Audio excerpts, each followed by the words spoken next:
أعوذ بالله من الشيطان الرجيم. بسم الله الرحمن الرحيم.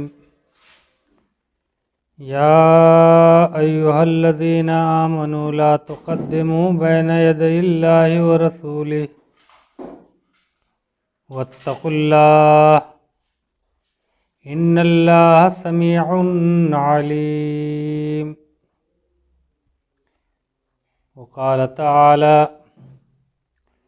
من يطع الرسول فقد أطاع الله. وقال تعالى: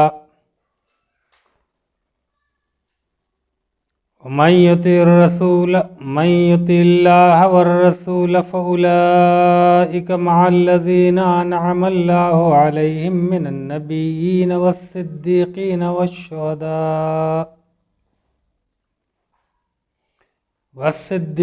والشهداء والصالحين وحسن أولئك رفيقا.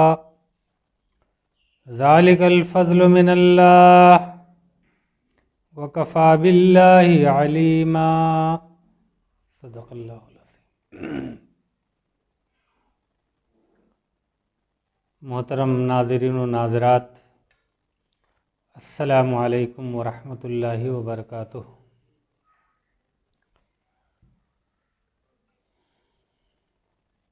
آج انشاءاللہ الرحمن تلاوت کی گئی آیات کی روشنی میں جو تذکیری کلمات آپ کے سامنے رکھے جائیں گے اس کو آپ عنوان دینا چاہیں تو کہہ سکتے ہیں: اسلام میں محمد الرسول اللہ صلی اللہ علیہ وسلم کا مقام.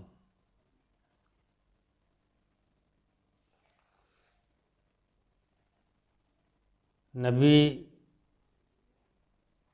اور رسول اور خاص طور سے محمد الرسول اللہ صلی اللہ علیہ وسلم اپنی امت کے لیے مطاع ہیں. اس بات کو قرآن کریم میں مختلف انداز میں اللہ تعالیٰ نے ذکر فرمایا ہے.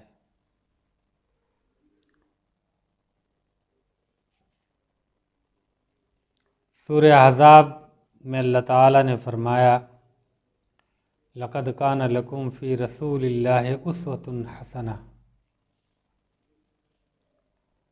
محمد صلی اللہ علیہ وسلم کی زندگی میں تمہارے لیے بہترین اسوہ اور نمونہ ہے. محمد صلی اللہ علیہ وسلم اللہ کے آخری وہ رسول ہیں، اور آپ کی حیثیت یہ ہے کہ آپ معلم ہیں، مربی ہیں اور نمونہ ہیں، اور ایسے امیر ہیں جن کی اطاعت ہر زمانے میں بے چون و چرا کی جانی چاہیے. محمد صلی اللہ علیہ وسلم صرف اللہ کی طرف سے پیغامبر نہیں ہیں، بلکہ آپ جیسا کہ میں نے عرض کیا معلم ہیں، مربی ہیں اور نمونہ ہیں، اور ایسے امیر ہیں جن کی پوری دنیا میں قیامت تک پیروی کی جائے گی اور کی جانی چاہیے. رسول اللہ صلی اللہ علیہ وسلم کی پوزیشن کو واضح کرتے ہوئے اللہ تعالیٰ نے فرمایا: ما آتاکم الرسول فخذوہ وما نہاکم عنہ فانتہوا. محمد رسول اللہ صلی اللہ علیہ وسلم تم لوگوں کو جو کچھ دیں اسے مضبوطی کے ساتھ پکڑ لو. فخذو، اسے پکڑو، اسے اختیار کرو. وما نہاکم عنہ، اور جس چیز سے تم لوگوں کو روکیں اس سے رک جاؤ۔ گویا کہ دین میں رسول اللہ صلی اللہ علیہ وسلم کا حکم فیصلہ کن حکم ہے۔ آپ جو کچھ انسانوں کے لیے لے کر کے آئے اسے آپ نے بے کم و کاشت لوگوں کے سامنے پیش فرمایا۔ اب جو لوگ ایمان لے آئے ان کو مخاطب کرتے ہوئے اللہ تعالیٰ نے فرمایا ہے کہ رسول جو تم کو دیں، جو بتائیں، جو عمل کریں، انہیں تم لوگ اختیار کرو، اور جن چیزوں سے تمہیں روک دیں، یہ نہ کرو، یہ نہ کرو، وہ نہ کرو، ان سے تم رک جاؤ، اسی میں تمہارا فائدہ ہے۔ گویا کہ رسول اللہ صلی اللہ علیہ وسلم کی حیثیت امت کے درمیان مطاع کی ہے، جن کی اطاعت کی جانی چاہیے، اور آپ کا فیصلہ، آپ کا حکم، یہ گویا کہ آخری اور نافذ ہونے والا حکم ہے، فیصلہ کن بات ہے۔ رسول اللہ صلی اللہ علیہ وسلم کی اطاعت، یا آپ سے پہلے جو انبیاء آئے ہیں ان قوموں کے درمیان ان کی اطاعت، یہ نہایت ضروری ہے۔ اللہ اور اس کے رسول کے حکم کے سامنے اپنے آپ کو ڈال دینا، اس کو تسلیم کر لینا، اس کو مان لینا، اس کے مطابق زندگی گزارنے کی کوشش کرنا، یہ گویا کہ ان کے ماننے والوں کے لیے نہایت ضروری رہی۔ اس آخری امت کو اللہ تعالیٰ نے جو حکم دیا ہے اس میں فرمایا ہے کہ اے وہ لوگوں جو ایمان لائے ہو، اللہ اس کے رسول سے پیش قدمی نہ کرو اور اللہ کا خوف رکھو، بلا شبہ وہ سب کچھ سننے اور جاننے والا ہے۔ مومنوں، ایمان والو، اللہ اور رسول سے پیش قدمی نہ کرو، اپنی خواہش، اپنی عقل اور اپنی رائے کو خدا و رسول کے احکام پر مقدم نہ رکھو۔ ہم بہت کچھ سوچ سکتے ہیں، سوچتے ہیں، ہمارا دل و دماغ کچھ کہہ رہا ہے، لیکن جب اللہ کا حکم آ جائے، اس کے رسول کا حکم آ جائے، تو اب ہمیں اپنی عقل پر، اپنی رائے پر اور اپنی خواہش پر نہیں چلنا ہے،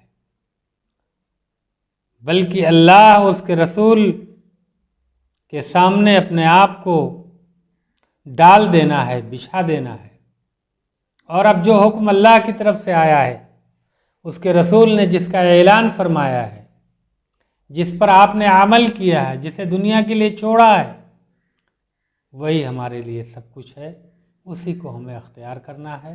ہماری اپنی رائیں کچھ بھی نہیں، ہماری اپنی خواہشات کی کوئی حیثیت نہیں، ہماری عقل اور ہمارا دماغ اس کی کوئی حیثیت نہیں ہے اللہ اس کے رسول کے حکم کے سامنے۔ تو یہاں گویا کہ اس آیت میں کہ اے مومنوں، اللہ اس کے رسول سے پیش قدمی نہ کرو، یعنی اللہ کے حکم کے سامنے اپنی نہ چلاؤ، یہ گویا کہ بہت ہی صاف انداز میں اس آیت میں ہمیں حکم دیا گیا ہے۔ نبی محترم صلی اللہ علیہ وسلم نے ایک موقع پر فرمایا کہ لوگوں، تم میں سے کوئی مومن نہیں ہو سکتا یہاں تک کہ اس کی خواہشات جو میں لے کر کے آیا ہوں اس کے تابع نہ ہو جائیں۔ خواہشات، عقل اور رائیں سب کو محمد الرسول اللہ صلی اللہ علیہ وسلم کی لائی ہوئی تعلیمات، پیش کی ہوئی تعلیمات کے تابع ہونا ہے۔ اللہ کے رسول نے یہ فرمایا ہے لا یؤمن احدکم حتی یکون ہواہ تبعا لما جئت بہ، تم میں سے کوئی مومن ہو ہی نہیں سکتا یہاں تک کہ اس کی خواہشات اس چیز کے تابع نہ ہو جائیں جسے میں لے کر کے آیا ہوں۔ اب گویا کہ ہماری اپنی کوئی رائے نہیں، ہماری اپنی کوئی خواہش نہیں، اور ہمیں اپنے عقلی گھوڑوں کو نہیں دوڑانا ہے، بلکہ جو کچھ اللہ نے فرما دیا ہے، رسول اللہ صلی اللہ علیہ وسلم کا جو حکم ہے، ہمیں اس کے سامنے اپنے آپ کو جھکا دینا ہے۔ یہ باتیں اس لیے بھی ضروری ہیں کہ اگر ہم نے اس کو فالو نہیں کیا، اس کو اختیار نہیں کیا، اس کے مطابق اپنے آپ کو نہیں ڈھالا اور بدلا، تو ہم گویا کہ اہل ایمان میں نہیں ہوں گے۔ اس لیے کہ ایک طرف اللہ کا حکم، اس کا فیصلہ موجود ہے، اور اللہ کے آخری رسول نے اس کا اعلان فرما دیا ہے، اور دوسری طرف ہم اپنی خواہشات پر، اپنی رائےوں پر، اپنی عقل پر چل رہے ہیں، اور زبان سے دعویٰ کر رہے ہیں کہ ہم مومن ہیں، ہم مسلم ہیں، ہم محمد رسول اللہ صلی اللہ علیہ وسلم کے شہدائی ہیں، آپ سے محبت کرنے والے ہیں، آپ کا نام لیوا ہیں۔ یہ گویا کہ ہم اعلان کرتے ہیں اور اس بات کو کہتے ہیں، لیکن عملاً ہماری زندگی اس نظام کے ساتھ نہیں ہے جو نظام محمد رسول اللہ صلی اللہ علیہ وسلم لے کر کے تشریف لائے تھے۔ تو ایسے لوگ جن کی زبان میں اور جن کے عمل میں فرق ہو، ان کو قرآن کریم منافق کہتا ہے، اور یہ منافقین کی پہچان اور علامت قرآن قرار دیتا ہے کہ وہ اپنی زبانوں سے تو کچھ اور کہتے تھے، لیکن عملاً وہ کچھ اور کرتے تھے۔ قرآن کریم میں فرمایا گیا بسم اللہ الرحمن الرحیم وَإِذَا قِيلَ لَهُمْ تَعَالَوْا إِلَى مَا أَنزَلَ اللَّهُ إِلَى الرَّسُولِ رَأَيْتَ الْمُنَافِقِينَ يَصُدُّونَ عَنْكَ صُدُودًا۔ نبی محترم صلی اللہ علیہ وسلم مخاطب اول ہیں، پہلے مخاطب ہیں اس کتاب کے۔ آپ کو مخاطب کر کے فرمایا گیا کہ جب ان سے کہا جاتا ہے، سماج اور معاشرے میں کچھ ایسے لوگ تھے کہ جب ان سے کہا گیا تعالو، آؤ، جو اللہ نے اتاری ہے اور رسول جس کی طرف بلا رہا ہے اس کی طرف آؤ، اس پیغام کی طرف آؤ، اس دستور کی طرف آؤ، اس نظام کی طرف آؤ جسے اللہ نے اتارا ہے۔ ما انزل اللہ وإلی الرسول، اور رسول کی طرف لوٹو پلٹو۔ تو اے نبی، آپ دیکھتے ہیں کہ منافقین یہ کتراتے چلے جاتے ہیں، کترانے لگتے ہیں، یصدون عنک صدودا، کہ منافقین آپ صلی اللہ علیہ وسلم سے کترا کر کے گزر جاتے ہیں، یعنی آپ کے اصولوں سے، آپ کی باتوں سے، آپ نے جو کچھ ان کو بتایا ہے، جو کچھ پیغام ان کے سامنے پیش فرمایا ہے، اس سے وہ کترا کر کے گزر جاتے ہیں، آپ کی صحبت میں اس وقت نہیں آتے۔ تو یہ گویا کہ نفاق کی پہچان بتائی گئی ہے کہ آدمی زبان سے کچھ کہے اور عملاً وہ کسی اور چیز کا ارتکاب کرے۔ تو اس پہلو سے ہمیں ہوشیار رہنے کی ضرورت ہے کہ اگر ہم نے محمد رسول اللہ صلی اللہ علیہ وسلم کے احکامات سے سرتابی کی تو ہمارا شمار اللہ کے یہاں منافقین میں ہوگا۔ اللہ تعالی ہمیں اس چیز سے بچائے، محفوظ رکھے۔ اللہ تعالیٰ نے محمد رسول اللہ صلی اللہ علیہ وسلم کی اطاعت کی طرف بڑے ہی مؤثر اور اپیل والے انداز میں ہم لوگوں کو متوجہ کیا ہے، خبردار کیا ہے۔ ایک جگہ سورہ نساء میں محمد رسول اللہ صلی اللہ علیہ وسلم اور اس قرآن کو جو لوگ حکم نہیں مانتے ہیں ان کا تذکرہ کرتے ہوئے فرمایا ہے بسم اللہ الرحمن الرحیم فلا وربک لا یؤمنون حتی یحکموک فیما شجر بینہم ثم لا یجدوا فی انفسہم حرجا مما قضیت ویسلموا تسلیما۔ سورہ نساء آیت 65۔ آپ کے رب کی قسم، فلا وربک، آپ کے رب کی قسم، یہ کبھی مومن نہیں ہو سکتے جب تک کہ یہ اپنے باہمی اختلافات میں آپ کو فیصلہ کن نہ مان لیں، پھر آپ جو فیصلہ کر دیں اس پر اپنے دلوں میں کوئی تنگی محسوس نہ کریں بلکہ خوش دلی سے تسلیم کر لیں۔ اس آیت پر غور کیجیے، پھر پڑھیے گا سورہ نساء کی آیت نمبر 65۔ اس میں بہت صاف انداز میں کہا گیا ہے، اللہ نے اپنی قسم کھائی ہے، فلا وربک، آپ کے رب کی قسم، یہ کبھی مومن ہی نہیں ہو سکتے۔ مومن ہونے کے لیے اپنے باہمی اختلافات میں محمد رسول اللہ صلی اللہ علیہ وسلم کو فیصلہ کن ماننا، اور آپ جو فیصلہ فرما دیں خوش دلی کے ساتھ اسے تسلیم کرنا، اور دل میں کسی طرح کی تنگی اور کسی طرح کی بے چینی اور الجھن محسوس نہ کرنا، بلکہ پورے شرح صدر کے ساتھ، آمادگی کے ساتھ اسے خیر و برکت سمجھتے ہوئے تسلیم کر لینا، یہ گویا کہ ایمان کا تقاضا ہے۔ تو رسول کی اطاعت معیار ایمان ہے، اور اطاعت کی جو بات اس آیت میں کہی گئی ہے وہ بہت ہی اہم ہے۔ ہوتا یہ ہے کہ ہم اچھی چیزوں کو جو ہمارے خلاف جاتی ہیں ان کو ہم چھوڑ دیتے ہیں، اور وہ چیزیں جس میں ہمیں فائدہ نظر آتا ہے اس کو بڑی آسانی کے ساتھ قبول کر لیتے ہیں، اس پر چل پڑتے ہیں، اور بھول کر کے اس کا تذکرہ نہیں کرتے کہ ہمیں کچھ اور چیزیں ہیں جو بہت اہم ہیں، ان کو اختیار کرنا چاہیے، اس کے لیے کوشش کرنی چاہیے۔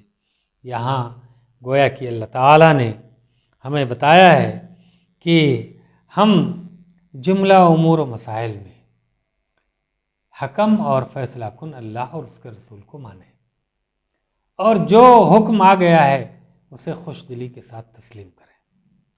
اب آپ اس پر غور فرمائیں گے تو جو کچھ تشریحات میں مفسرین اور دیگر متکلمین نے گفتگو کی ہے اس میں انہوں نے اطاعت کی 3 قسمیں بیان فرمائی ہیں۔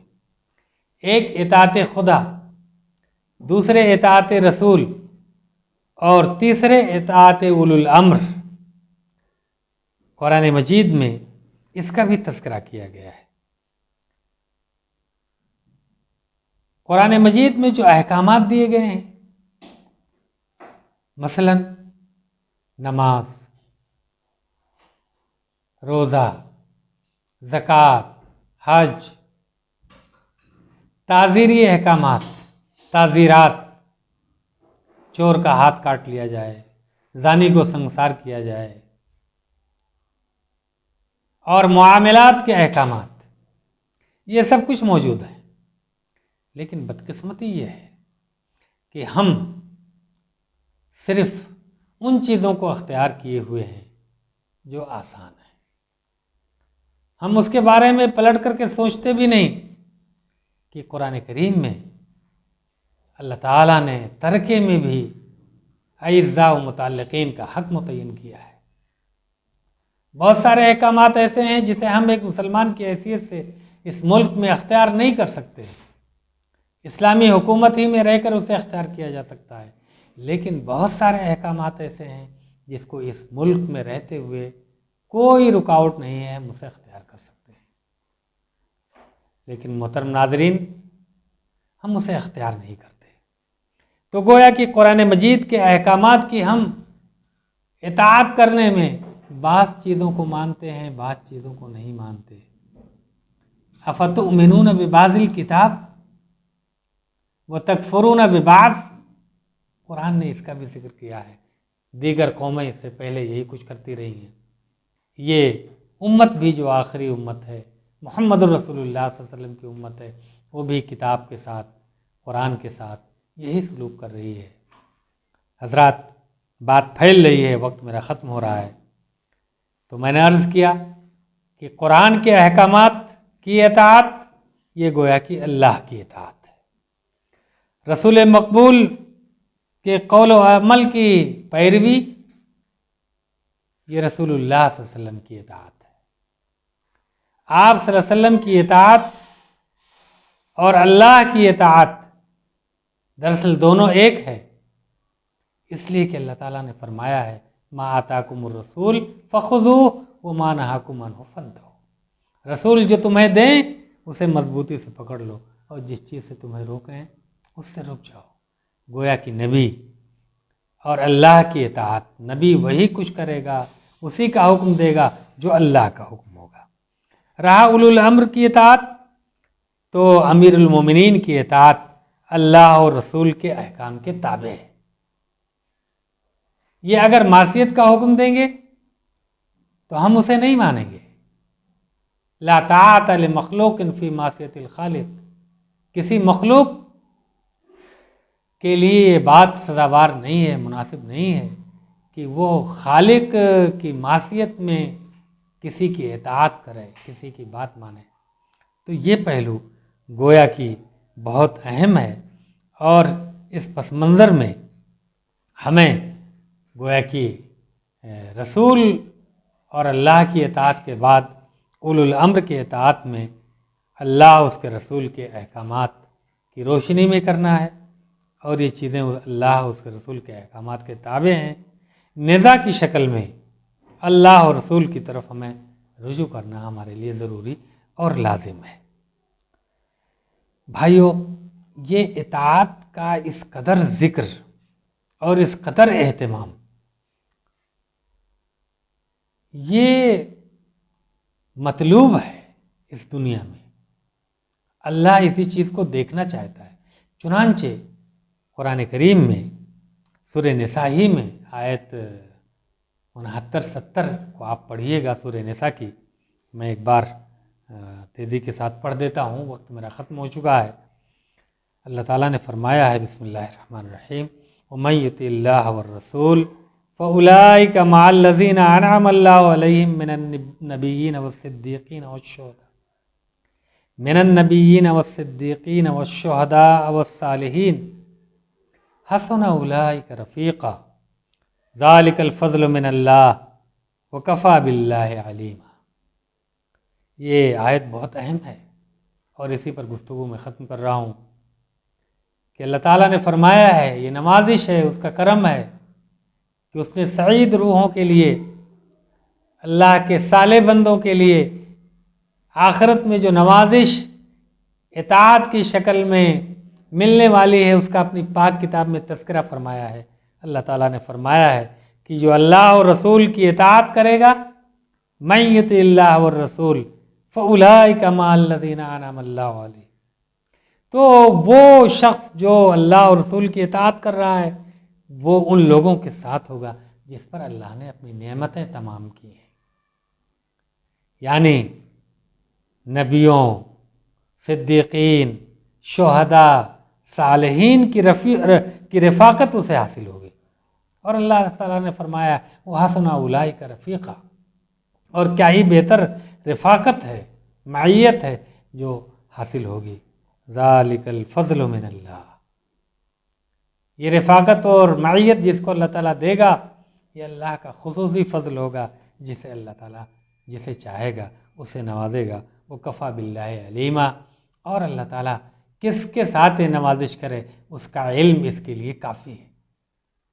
حضرات، آج کی گفتگو کا خلاصہ یہ ہے کہ ہم اطاعت رسول کی خوش دلی کے ساتھ کریں، بلا کسی فرق کے کریں، کلی اطاعت کریں، اپنے آپ کو اللہ اس کے رسول کے سامنے ڈال دیں، اور اجر کی امید اللہ تعالیٰ کے ساتھ رکھیں۔ اس دنیا میں اگر آپ کو وزیر اعظم اور وزیر اعلیٰ دیگر وزراء کی معیت اور ان کے ساتھ رہنے کا موقع ملے تو آپ اپنے آپ کو کتنا خوش نصیب سمجھیں گے۔ بعض لوگ ایسا سمجھتے ہیں، لیکن اللہ تعالیٰ نے اس اطاعت کے نتیجے میں جو وعدہ فرمایا ہے ہمیشہ کی زندگی کے لیے، اس میں فرمایا ہے کہ جو لوگ ہمارے احکامات کی پیروی کریں گے، رسول کی اطاعت کریں گے اور اولو الامر کی اطاعت کریں گے، اللہ تعالیٰ ان پر انعام فرمائے گا اور ان کو نبیوں اور صدیقین اور شہداء اور صالحین کی صحبت عطا فرمائے گا۔ یہ بہت بڑی نوازش ہوگی، صرف جنت نہیں، جنت میں کہ جو اے گریڈ کو لوگ ہوں گے ان کی معیت اور ان کی صحبت ہمیں نصیب ہوگی۔ تو کبھی کبھی ہم اپنے آپ کو اس پہلو پر لا کر کے کہ دنیا ایک طرف محمد الرسول اللہ صلی اللہ علیہ وسلم کا انکار کر رہی ہے، آپ پر خاکے بنا رہی ہے، آپ کا استہزاء اور مذاق کیا جا رہا ہے، اور ہم انشاءاللہ تعالی آپ کی لائی ہوئی کتاب اور آپ کی سنت کو اختیار کر کے اس دنیا کو بھی امن و شانتی کا گہوارہ بنائیں گے، اور آخرت میں جب اللہ کے حضور حاضر ہوں گے تو اللہ تعالیٰ نے اس آیت پاک میں سورہ نساء کی جو 69 اور 70 تلاوت کی ہے، اس روشنی میں اللہ تعالیٰ ہم سب لوگوں کو ان لوگوں کی صحبت اور ان لوگوں کی رفاقت جن کو ہم نے دیکھا نہیں ہے، جن کے ساتھ رہنے کی، جن کی خاک پا کو پا جانے کی تمنا ہے، اللہ تعالیٰ جنت میں ان کی صحبت نصیب فرمائے گا۔ کتنی اہم بات ہے بھائیوں، اس کے لیے ضروری ہے کہ قرآن ہو ہمارے سامنے، قرآنی زندگی ہو ہماری، محمد الرسول اللہ صلی اللہ علیہ وسلم کی سنتوں پر عمل ہو۔ میں علامہ ابو المجاہد زاہد کے اس شعر پر اپنی گفتگو ختم کر رہا ہوں کہ خوش نصیب ہیں وہ لوگ جو یہ کہہ سکیں کہ نور قرآن بھی ہے، نور سنت بھی ہے، نور قرآن بھی ہے، نور سنت بھی ہے، میرے گھر میں ہے زاہد بڑی روشنی، میرے گھر میں ہے زاہد بڑی روشنی۔ اس دنیا کو کامیاب کرنے اور آخرت کی ابدی زندگی کو کامیاب کرنے کے لیے نور قرآن اور نور سنت یہ دونوں ضروری ہیں۔ ہمارے گھروں میں اسی کی روشنی مطلوب ہے۔ اللہ مجھے اور آپ سب حضرات کو اس کی توفیق عطا فرمائے۔ وآخر دعوانا کلچر کے حساب سے ایک بڑا پیارا رزلٹ آیا تھا، اور وہ چیز آج پھر دہرائی جا رہی ہے۔